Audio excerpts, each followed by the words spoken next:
وجعلنا من بین ایدیہم سدا ومن خلفہم سدا فاغشیناہم فہم لا یبصرون، اور ہم نے بنائی ان کے آگے دیوار اور پیچھے دیوار، پھر اوپر سے ڈھانک دیا سو ان کو کچھ نہیں سوجتا۔ یعنی اللہ تعالیٰ نے ان کے آگے پیچھے خواہشات کی ایسی دیواریں بنا دی ہیں کہ ان کو ہدایت کی بات اب فائدہ ہی نہیں دیتی، سنتے ہی نہیں، ہدایت پر آتے ہی نہیں۔ یہ قرآن مجید کی آیت کافروں کے لیے ہے۔ قرآن مجید کی کچھ آیات کے اثرات ہیں۔ ہمارے حضرت رحمۃ اللہ علیہ فرماتے تھے کہ قرآن مجید کی آیت ہے سلام علی نوح فی العالمین، جو بندہ رات کے وقت اس آیت کو پڑھ لے تو اللہ تعالیٰ اس کو موذی چیزوں سے محفوظ فرما لیتے ہیں۔ حضرت فرماتے ہیں کہ ہم چھوٹے بچے تھے، رات کو جب گھر سے نکلنا ہوتا تھا تو مائیں اپنے بچوں کو بتاتی تھیں کہ بچوں پہلے یہ آیت پڑھو پھر باہر نکلو تو سانپ بچھو اور موذی چیزیں تمہیں نقصان نہیں پہنچائیں گی۔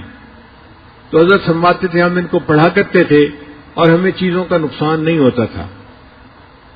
اس آیت کے عجیب اثرات ہم نے اپنی زندگی میں دیکھے ہیں۔ اگر آدمی کسی بھی موذی چیز سے بچنا چاہے اس آیت کو پڑھ لے، اللہ تعالیٰ حفاظت فرما دیتے ہیں۔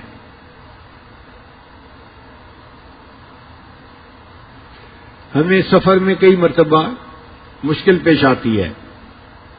ہمارے بیگ کے اندر کتابیں ہوتی ہیں مطالعے کے لیے یا بیانات کے نوٹس وغیرہ ہوتے ہیں، اور آج کل مختلف ملکوں میں ایئرپورٹ کے اوپر دینی لٹریچر جو ہے اس کی بہت زیادہ سختی ہے۔ یعنی ایسے تو کسی کے پاس سے اسلحہ نکل آئے تو اتنی سختی نہیں کرتے، جتنا دینی کتاب کوئی نکل آئے تو اس پر سختی کرتے ہیں۔ ایک مرتبہ دبئی ایئرپورٹ پر میرا چھوٹا بیگ تھا، ہینڈ کیری جس کو کہتے ہیں، اس میں بیانات کے پیپر تھے۔ تو جب پاسپورٹ چیک کروانے کے بعد ہم آگے نکلے تو مشین والے نے چیک کیا اور اس نے میرا بیگ کھول کر دیکھا اور مجھ سے پوچھا کہ یہ کیا ہے۔ میں نے اسے بتایا کہ بھئی یہ میرے نوٹس ہیں، میں نے کتاب پڑھی اور جو مجھے پسند آئی بات وہ میں نے اس کے اوپر لکھ لی ہے۔ خیر وہ بندہ خاموش ہو گیا، اس نے بیگ بند کر دیا۔ جب آگے نکلے تو آگے ایک اور بھی چیک پوسٹ تھی، انہوں نے دوبارہ پھر بیگ کو چیک کیا۔ میں بڑا حیران، بھئی ایک دفعہ چیک کر لیا ہے تو کافی ہے، دوسری دفعہ پھر چیک کیا۔ اب جب انہوں نے چیک کیا اور بیگ کھولا تو اس کے اندر کاغذات کو دیکھتے ہی پولیس والا فون کرنے بیٹھ گیا۔ اب میں حیران سوچ رہا ہوں کہ یا اللہ، یہ اپنے کسی افسر کو بلاتا ہے یا کس کو بلاتا ہے اور اس کو کیا چیز نظر آ گئی جو اتنی اہم ہے کہ کسی کو بلانے کی ضرورت پڑ گئی۔ تھوڑی دیر کے بعد ایک خاتون آ گئی اور اس نے آ کے میرے بیگ کو دیکھنا شروع کر دیا۔ اب وہ ایک ایک کاغذ کو پڑھ رہی تھی۔ اللہ کی شان کہ اس میں بخاری شریف کی جو اختتامی حدیث ہے اس کے نوٹس تھے۔ اس نے دیکھتے ہی مجھ سے پوچھا یہ بخاری شریف کی آخری حدیث کے نوٹس ہیں؟ میں نے کہا اچھا تم تقریریں کرتے ہو؟ میں نے کہا جی۔ پھر اس نے کہا اس کا مطلب یہ ہے کہ تم عالم ہو، یہاں بھی تقریریں کرو گے؟ میں نے کہا نہیں، ابھی تو میں یہاں پر 2 دن رکنے کے لیے آیا ہوں، پھر میں آگے جاؤں گا۔ وہ کہنے لگی کہ میں عالمہ ہوں اور مجھے انہوں نے صرف اسی لیے رکھا ہوا ہے کہ میں لوگوں کے پاس جو دینی لٹریچر ہے اس کو دیکھوں اور ان کو یہاں پہ روکوں۔ پھر اس نے میرے سارے نوٹس دیکھے، ان کے عنوان پڑھے، تو مجھے کہنے لگے کہ آپ کسی خاص فقہ کے اوپر تقریریں کرتے ہیں؟ میں نے کہا نہیں، میں مسائل کے بارے میں تقاریر نہیں کرتا، میں اصلاحی تقاریر کرتا ہوں۔ تو اللہ نے اس کے دل میں نرمی ڈال دی۔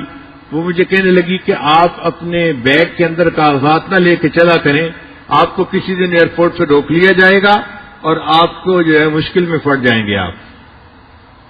اب ہمیں فکر لاحق ہوئی کہ یا اللہ، یہ تو روز کا معاملہ ہے، کریں تو کیا کریں؟ پھر وہ مجھے کہنے لگی تھی کہ آپ یہ نوٹس کیوں ہر وقت ساتھ رکھتے ہیں؟